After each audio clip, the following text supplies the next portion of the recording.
Atin. Tatlong unit ang naka-line up sa atin today or ngayong hapon.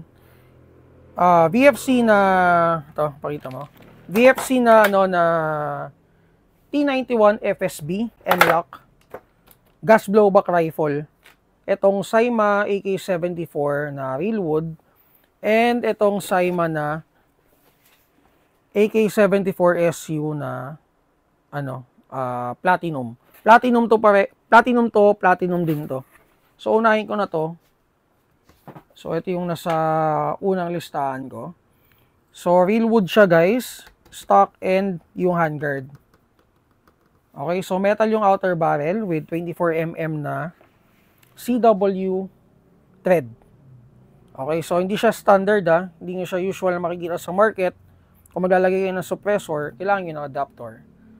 Okay, so meron siyang fixed front and rear sight. Ayan. Then ito. Okay, so polymer pistol grip.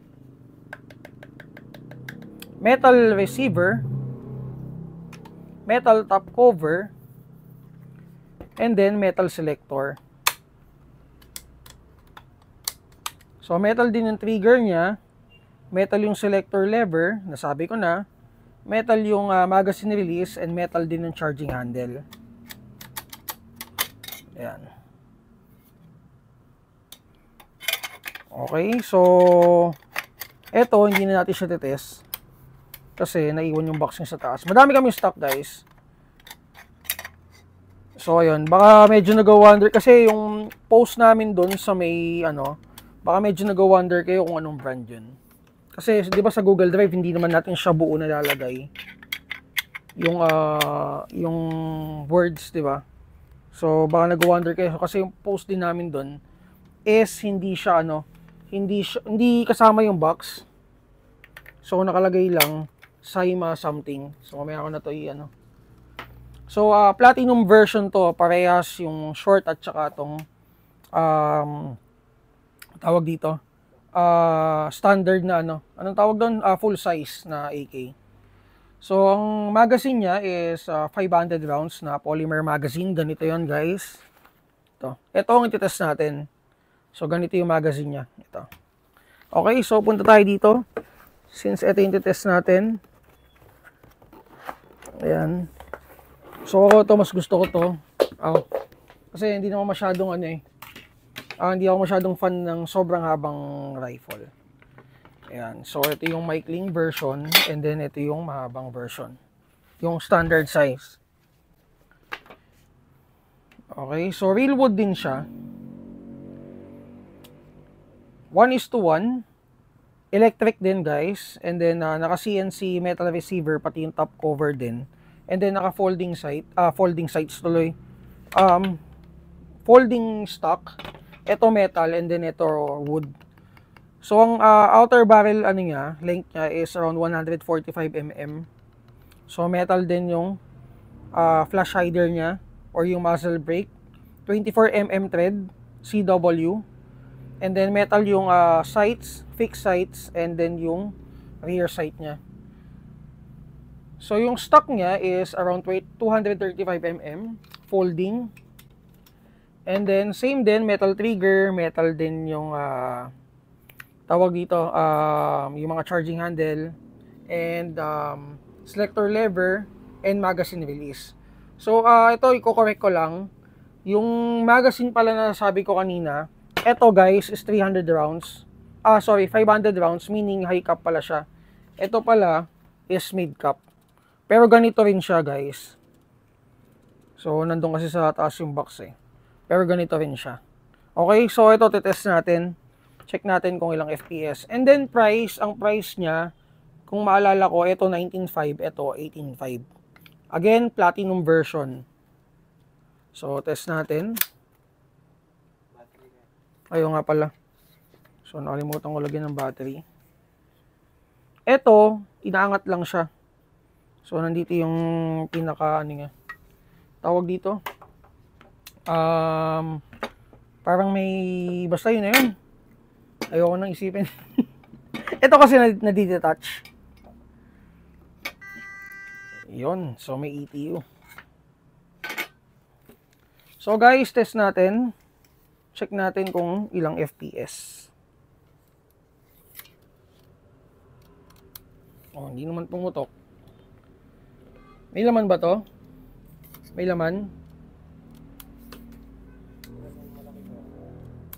Sige, check natin yung isang battery. Teka, safety ko lang. Saan? So guys, teka, gilid ko lang to ha.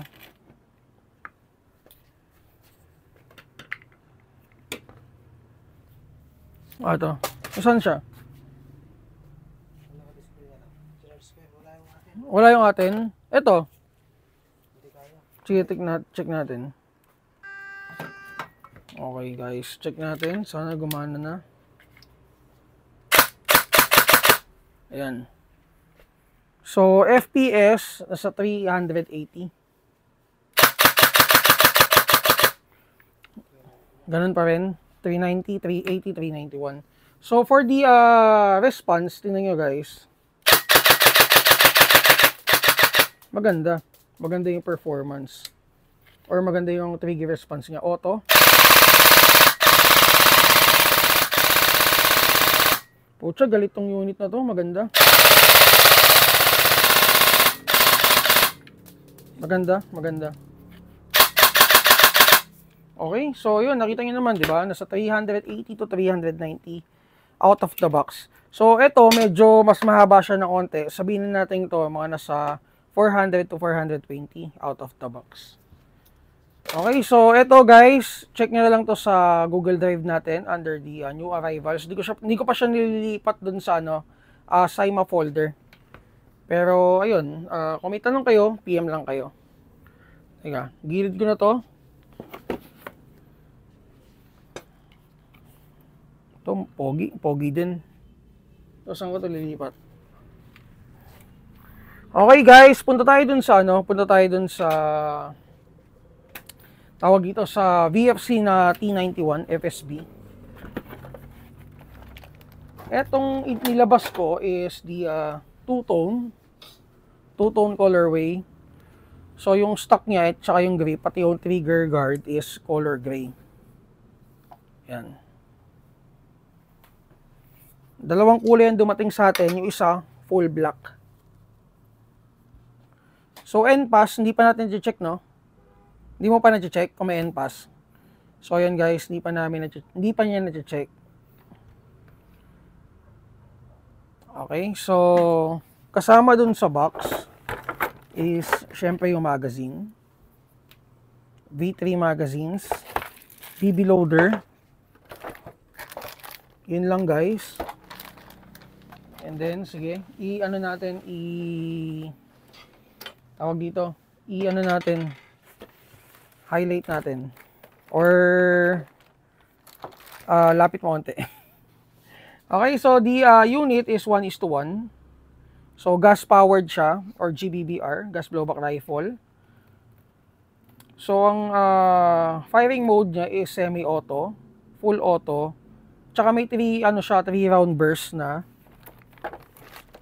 Ito, selector niya.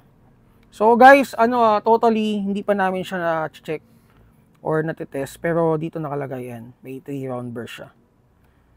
So safety, syempre din natin mamaya ipagkinasa ko na. And then metal na outer barrel is metal 260 mm with 60 mm steel T91 muzzle brake. Ayan. Ang thread niya, if ever na gusto niyo maglagay ng suppressor or any attachment, 14 mm standard CCW thread, counterclockwise. So meron na rin siyang metal na 360 mm SSRB FSB metal M-lock system. Markings guys, ayan. And then may under rail na rin siya dito for attachment kung maglalagay ka ng grip siguro dito. Rail grip or M-lock grip, ayan, mahaba naman yung handguard niya. And then metal din yung yung receiver niya, M4 system.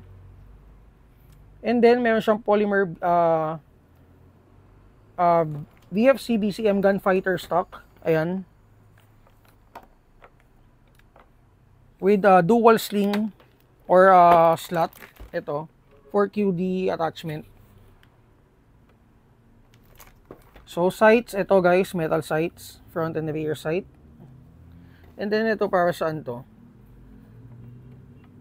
So, hindi ko sure kung para saan to, kung para lang ba to sa ano, sa sling attachment or kung may work siya. Yan. Gaganon siya eh. So, ang magazine capacity niya is 30 rounds. Same with other BFC na magazines. And then, yung mga parts niya like trigger, selector, bolt, magazine release is metal lahat. Same with dust cover and bolt carrier. So, adjustable naman yung hop. Ayan. So, tetest natin guys. Check natin kung ilang FPS out of the box.